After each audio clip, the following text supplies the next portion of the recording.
President Trump announced late today that the United States has sunk a boat after it left Venezuela carrying drugs.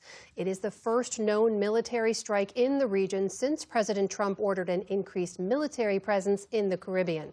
Nick Schifrin's following all this, and he joins me now. So, Nick, tell us, what do we know about this strike? President Trump said that the U.S. Navy operated against that boat that you said that was operated by Tren de Aragua. That has been designated by the administration as a foreign terrorist organization. And the president posted this video on Truth Social this afternoon saying 11 members of the group were sailing toward the United States carrying illegal drugs. And attached to the video, he wrote, quote, "Please let this serve as notice to anyone even thinking about bringing drugs into the United States of America.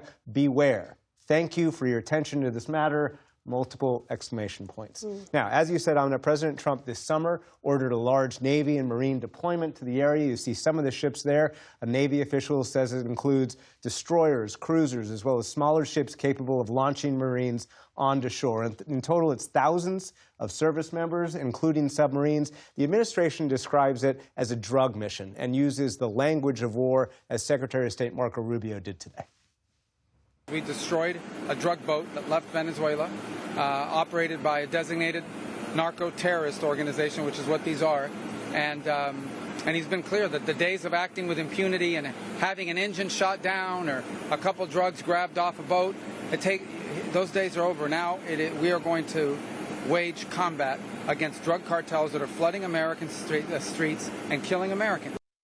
Now, that said, regional experts tell me the drug trade is highly decentralized, and fighting it is not usually a military effort. It is traditionally seen as law enforcement. So there are economic tools, there are diplomatic, political tools, and tools used by the Drug Enforcement Agency. So that is what fundamentally has changed. It is the U.S. Navy, not the Coast Guard and the DEA, taking these steps. The nature of the military deployment, though, means that some experts believe this is a message or a threat to Nicolas Maduro, the head of Venezuela, whom Trump accused of controlling multiple gangs, including Tren de Aragua, and whom Trump tried to depose during the first term by backing an opposition figure.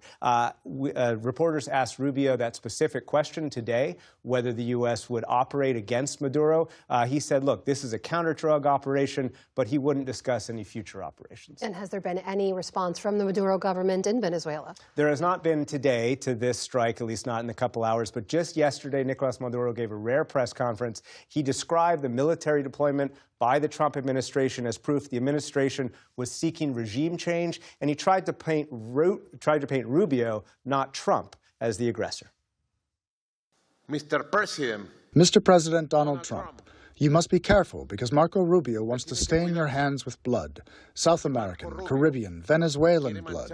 They want to drag you into a bloodbath, to tarnish the Trump name forever with a massacre against the Venezuelan people, with a terrible war across South America and the Caribbean. This would be a full-scale continental war.